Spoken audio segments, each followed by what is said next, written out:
is a challenge and at a premium in this neighborhood. We've agreed with the ANC, the Design Review Committee, as we've talked about it, that we're going to have 62 parking spaces and 59 residential units. So we've got a little bit more than one parking space for every one unit.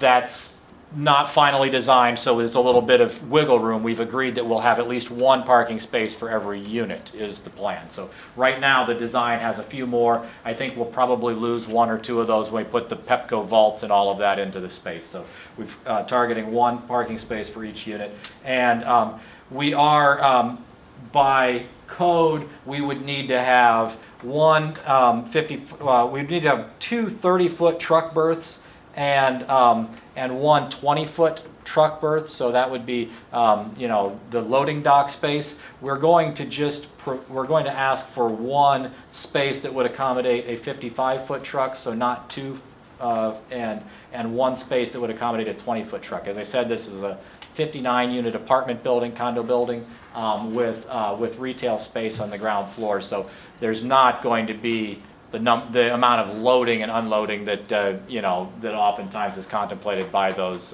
code requirements. So those are the changes to a by right project that we're asking for. So if we can go ahead and go to the next page so you can see a little bit better. This shows the site. Warren can point to the retail area is shown in green there. We're showing it as one retail space.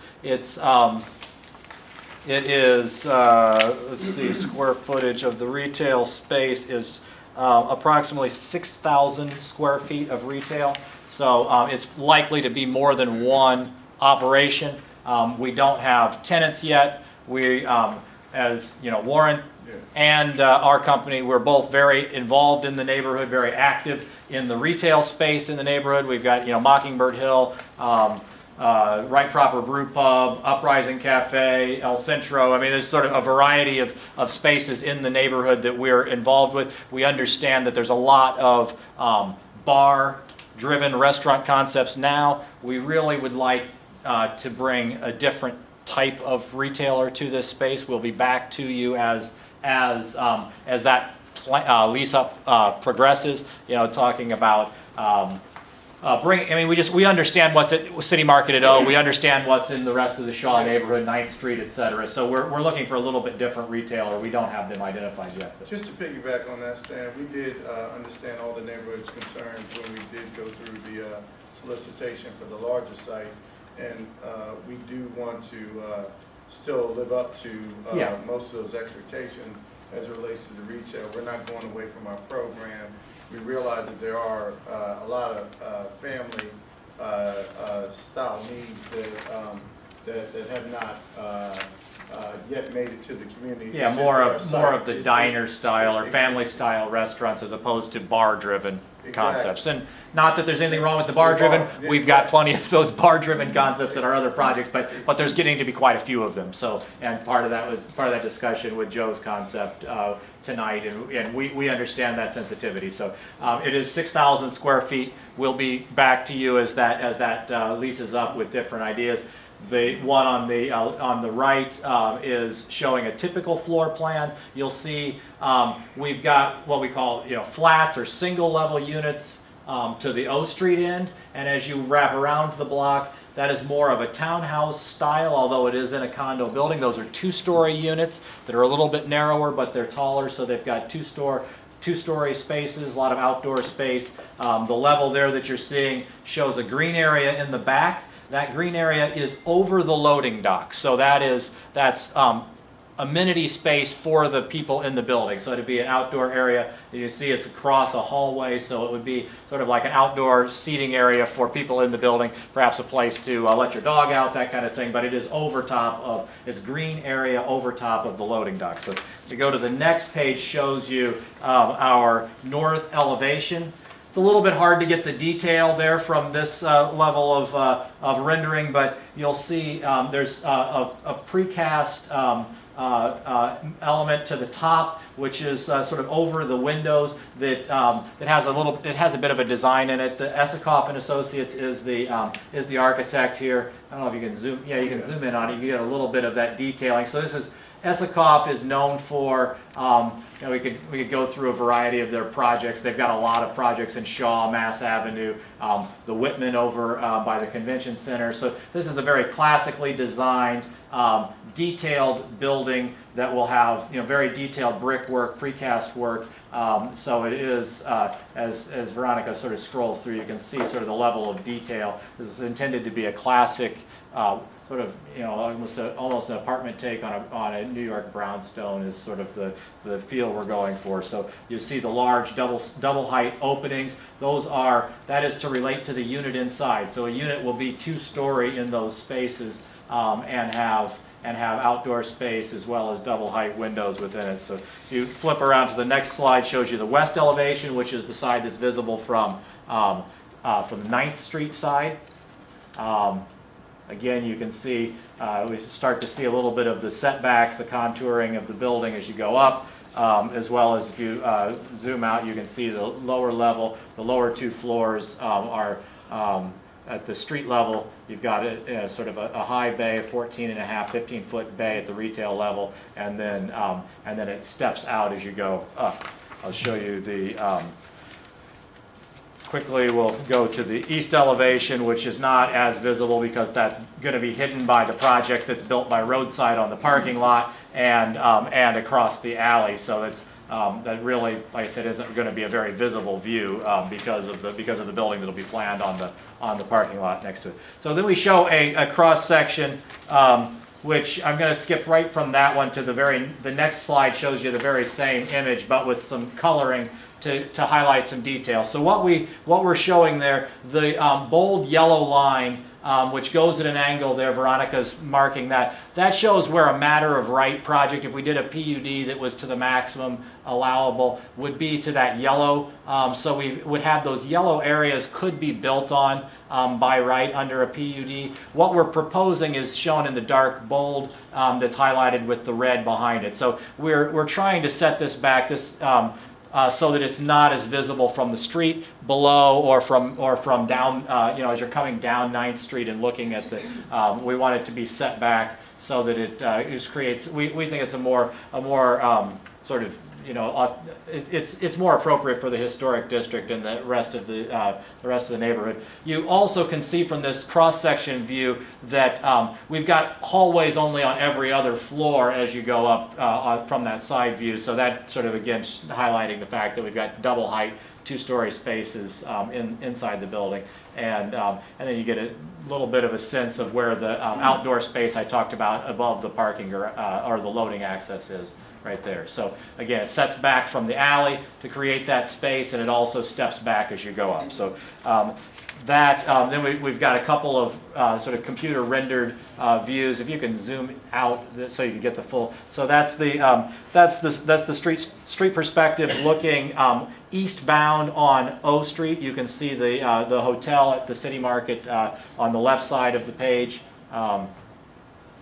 There you go, and our project on the right, and then you can go to the next. This is you'd have to be sort of you know, like a bird, a little bit of a helicopter flight view, driving, you know, looking down 9th Street. So from the north, looking toward the south. Again, that's Cambria Suites on the left, and our project on the corner. And then with final sort of image shows you. We'll get two. We've got one that's a sidewalk view at the corner, and then is that the last one? Yeah, there's just the sidewalk view is the last one there. So I get a little bit more sense of what the retail scale will be.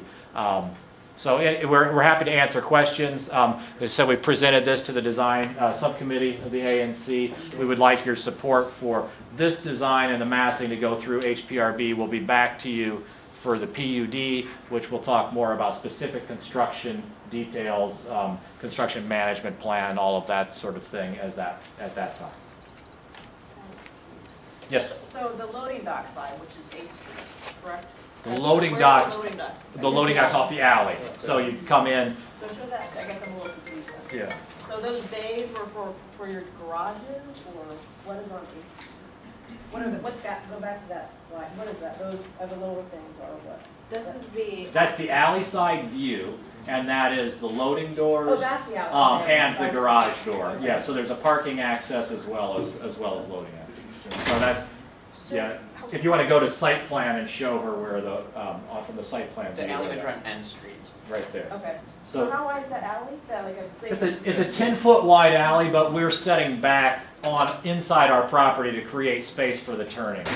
So if, Veronica, maybe you should point on where the property line, the alley line is, and then where the building face is set back. So you get, because it's a tight alley. I mean, so The we, garage is there too for the cars? the garage is there for the cars, and, That's the same way as at the K. yeah, so it's, I mean, like I said, this is a 59-unit apartment building, so loading is, move in, move out. It's not, the retail trash could be picked up there, but, we're having to deal with the constraints of the site, which has a 10-foot alley. It's that like abuts it. food trucks, like say if you do get like a family or whatever. A restaurant would, they would be able to do deliveries from back there, but as I say, it's 6,000 square feet. This isn't a big box store or a grocery store. It's going to be a couple of smaller. Do you know that, last month we heard they're at the corner of 8th and N, they're gonna be building condos as well. How is Yes. that gonna, I know they're gonna have access to their garage from that same alley. How is that, is the roadside also gonna have access to the alley from their one? There's 3 new condo buildings coming in at once, so they all gonna be using that alley. That seems like, I don't know what the other project is, you let me Yeah, please. answer. What we're trying to do here is that we're doing the pet cobbles right at the front on O Street, and that will widen up the street or the alley to access our property and to access our retail. We do not intend to widen anything down here because we don't want to impose anything to the houses, to the townhouses that are on the lower part of the alley. So that's why the reason that we're trying to widen this up, so retail comes through here, residential people come through here, and then everybody exits this way. yes, that So I it's a understand, but 10-foot there's wide three alley. new condo buildings there. Right, This is a but- residential alley, isn't it? This is O, and 10-foot wide alley goes down. The condo building that's being built at 8th and N so that, this block has the gas station. I don't think that condo is the same alley. I think it's the next All block three down. buildings are going to be accessing their garages from the same building. So this one will be, we've got, as Veronica said, we're doubling the width of the alley along the face of our building. Well, the alley will still be that, it's just gonna go into the doors. Yeah, but I Right, think but- we've taken into consideration within our own property lines to increase the width of the space where ones are gonna be able to drive their vehicles. Yeah, we'd encourage the other developers, To do the as same. they come before you, for you to encourage them to do the same. And then that'll be an alley that 2 cars can pass each other. Right now, a 10-foot wide alley has to be one way because only 1 car can go through at a time. If we set our building back, if you go over to, Progression Place, 7th Flats, we have a similar condition there where the alley was widened on private property. So what happens is I've gotten stuck in that alley with a garbage truck, you can't get through there. I mean, it's 2 ways. This alley you can't get through if a garbage truck is there, that's exactly right. If the way we're widening it would allow you to be able to get 2 cars side by side. So the purpose of this, as Veronica said, is to have an extra drive aisle for another car. That's on our property, not on the public property. So it's still going to be at the same grade, it'll be paved like an alley, it'll be operating like an alley. When the garbage truck is pulling through, if they're stopped there, I can't control the rest of it, we can control from here up, and that's what we're doing to accommodate. So how wide is the alley going to be, including what's Where's the- on your property? It's 20 feet at the wide point, there is a, yeah, so it's 20 feet up there, and then there's one spot where there has to be a projection for the, at the exit, and so you get 16 feet, which theoretically, according to DDOT, allows 2 cars to pass. 20 feet, we think, is a little bit more comfortable, so we've got 20 feet wherever possible, 16 feet at the pinch point. And like I said, as long as the garbage truck isn't stopped in that 4-foot section, even if they are, you should be able to pass them, but as long as they don't stop in that section, 2 cars can pass each other. So just for reference, 20 feet is the width of the alley behind, to the west of Jefferson Apartments, Jefferson Marketplace, on 1500 block of 7th Street. And that was part of our negotiations with that developer to double the width of that alley. And has that worked? Have there been complaints about it at all, or is there not? The only complaints are when people occasionally park on the private portion. That you can control. Well, you can ticket them. Well, yeah. We control them, but obviously it's not as easy as if it was all public space. Okay, so I know I seem kind of whacked out right now. Oh, what are you asking us to do tonight? We're asking for approval of the massing and the design concept for HPRV, Historic Preservation Review. Okay, and then you've already spoken to them. We have submitted it to them. We have a hearing in May. Do you know the date, Veronica? May 17th? May 23rd or 17th? The second part of the month, I Yeah, think.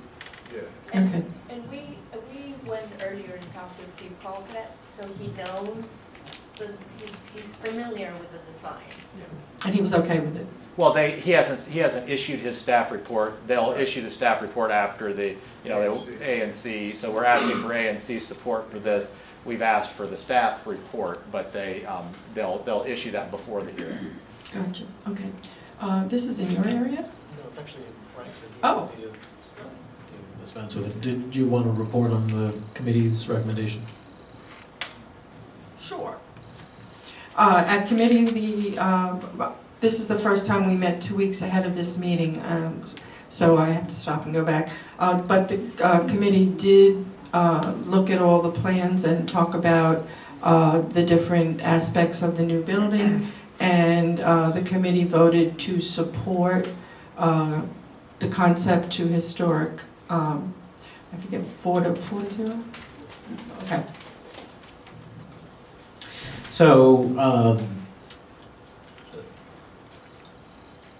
Esikoff and Associates, as the architects of the Whitman, really did a fantastic job of trying to be sensitive to the fantastic row of late Victorian buildings that are immediately across M Street from that project, and I believe that they've gone and done another great job of looking at historic fabric in the neighborhood and trying to incorporate a number of different elements so we don't end up with just another anonymous looking condo building, as we know there are a lot of those out there. So congratulations to them, and also I want to thank them for not having used that same beige or orangey brick that they've used extensively on other buildings, because that's not something that's character defining to the Shaw Historic District. So red or reddish brick is much more in keeping. So again, they get that, and they're to be commended for that.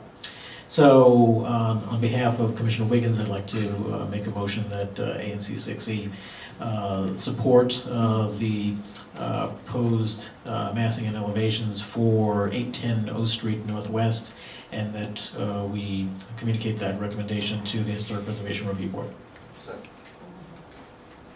Okay, all in favor? Aye. Anybody opposed? Okay, so it's I'm sorry, you're abstaining? Yes. Okay, 1 abstention. Antonio? Everybody else is in favor.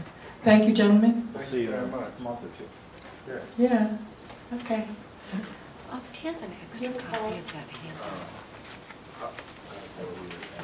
You have my phone. Yes. I will.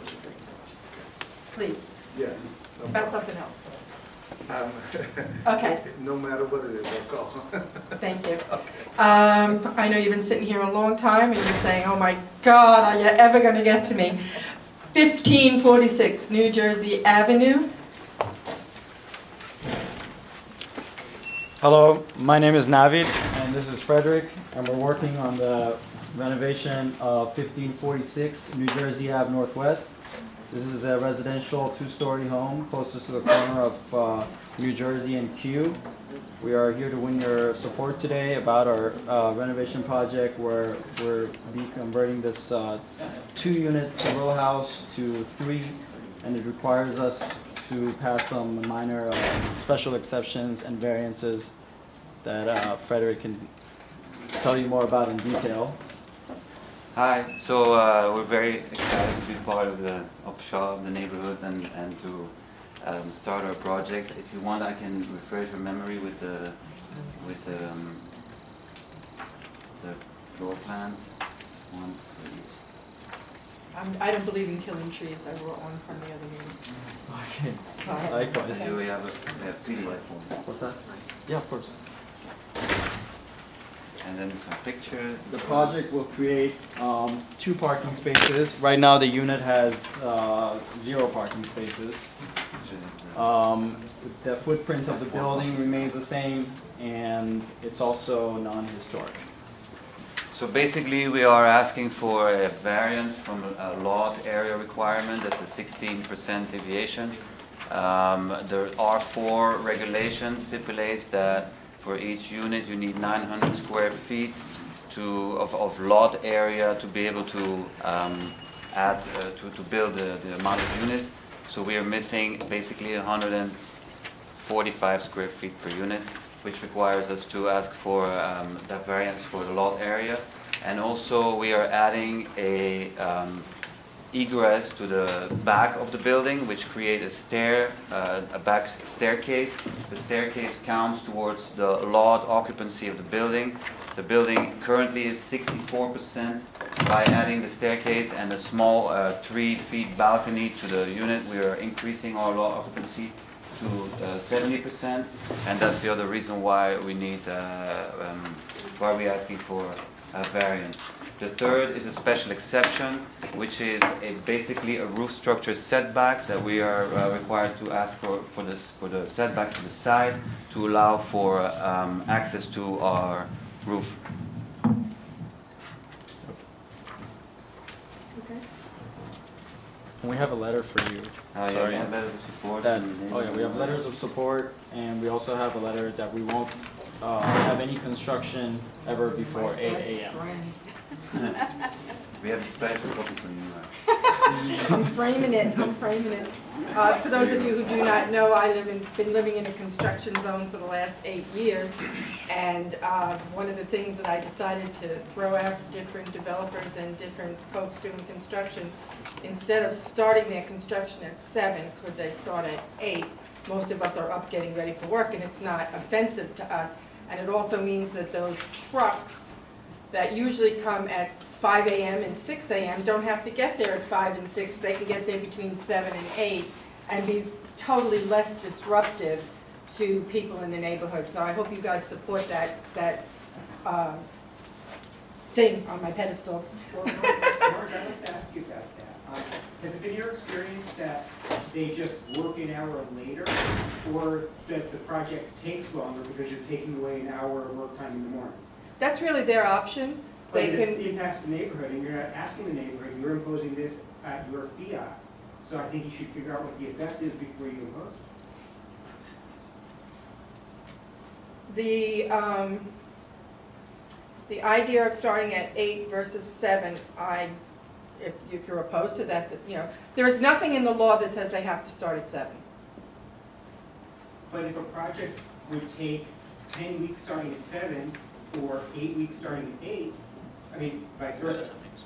I'd rather they finish 8 weeks starting at 7 than 10 weeks starting at 8.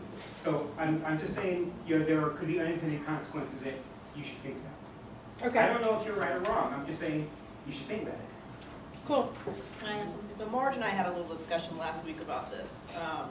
Because I have a lot of development in my area too, and it's the idea, that's very idealistic, that would be yay, but the fact of the matter is, there's no way to enforce what Marge has said. So because of what they can start at 8, but they have a legal right to start at 7. So our concern is what happens between those hours, never really much beginning early, it's always the stuff that happens in between. So that's when I always have to call DCRA. But that's why I said there's no way to enforce this 8 o'clock idea. That's my concern. We're asking people out of goodwill to start at 8 rather than 7. They can say, no, we don't want to, or they can say, yes, we will do that, and we're happy to do that. They can still work till, what are usual permits? They're till 7 at night anyway, aren't they? I don't think anybody usually works past 3 or 4 p.m. No, they work in, down. Some people with, do, with our but field. I and think our- there are limitations as to how long a day, but most people stop, even in these big buildings, around 3:30 or 4. That's not So- fair. Like, I just threw Donahoe under the bus this week, right? Because they were gone past 7 o'clock With the concrete. with the concrete, and they went right to. 7 in the evening. Yeah, that is just as a concern later than the early part, and I had to bring in the director's office to go against Donahoe. So, I mean, it's a big deal in our area, the late night thing. Okay, I'm well, just maybe we saying. need So to. it's not, no one stops at 3 I o'clock mean, in here. you know, it's going to be by choice. We're hoping that people will choose to not disrupt everything so early in the morning. You know, we'll try it. If it works, it works. If it doesn't, well, we'll go back to everybody gets woken up at 6 o'clock. Because those cement trucks and those other things and the, what do you call that when they do the piling? This is just- Pile driver. I mean, that can jolt you out of bed, and if you've been living with that for years, it's mind-boggling. But I will definitely look into what you're saying, and I will get back to you If the with that. project extends on, that's more weeks of having that big dumpster on the street, that's more weeks of construction workers taking up all the parking spaces.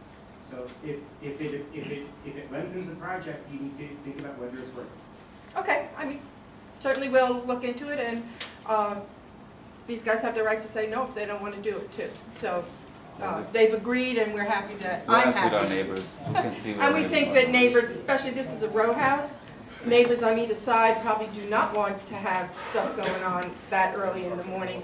I don't know where you live, but I know Saturday morning and sometimes Sunday morning, when those construction workers are working and nobody has to get I'm up. on the 400 block of Q, we have plenty of construction. Okay, so, we're just trying to be more courteous to our neighbors, at least that's my thought on it. So I will look into it, investigate it more, get back to you. Okay, the committee met and we agreed to support this project. And so it is not in my single member district, it's in Kevin's, so you get the honor. Sure. I move that ANC 6C support the application for zoning relief for the project at 1546 New Jersey Avenue Northwest, and that we communicate our support to the BZA. So let me just ask you, so this is not historical, we're not talking about facade or anything. So this is just a lot occupancy? Lot occupancy and lot area. And wait, what's the increase? What is it? 16% on the lot area and 4% on the lot occupancy. 16% on the, say that one more time?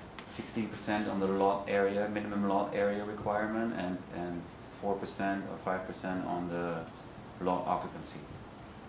Does this have an alley behind it? What is the back? It does have an alley behind it. And is it a small alley? It's a 10 feet wide alley, just like, And what are the neighbors behind? Because we have the same, we're kind of coming up on a. Right. What are the behind people say, Kevin, anything? We've spoken with the neighbors, they're all supportive. You have letters of support. yeah, we have brought 7 letters of support, and some of them are emailing their support. And those are the neighbors behind? Yes. And while the building behind is like an 8-unit building, so it's mostly renters. I've spoken to them, and everybody's supportive because at this point the building is in such bad condition it just brings rats, and that's it. Did you see this? Yes. Yes. Okay. So you made a motion. I do. Second. Any comments from commissioners? Any comments from members of our audience? Okay. All in favor of supporting 1546 New Jersey for their zoning renovation, please signify. Aye. Opposed? Abstention? Unanimous. You guys are in. Thank you. That makes up for the flight I made you miss. Sorry about that again. Thank you. Thank you. I already forgot about it. Thank you. Good luck with your project. Yeah, thanks so much.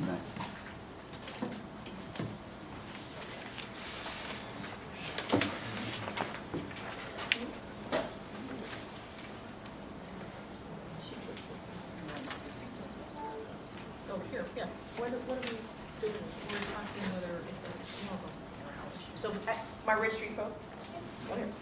It's about if there should be a third floor, that's what we're talking about. They will. Okay, 479 Ridge Street. Okay, hello. Since you did not come to committee, I'm not exactly sure. That was that email I wrote, Marge, to everyone, about the third floor. The email I wrote with the thing from historic, and a picture. I wrote Okay. everyone an email. So Okay, this is guys. my area. Cool beans. I'm Casey Price. I represent the owners of 470.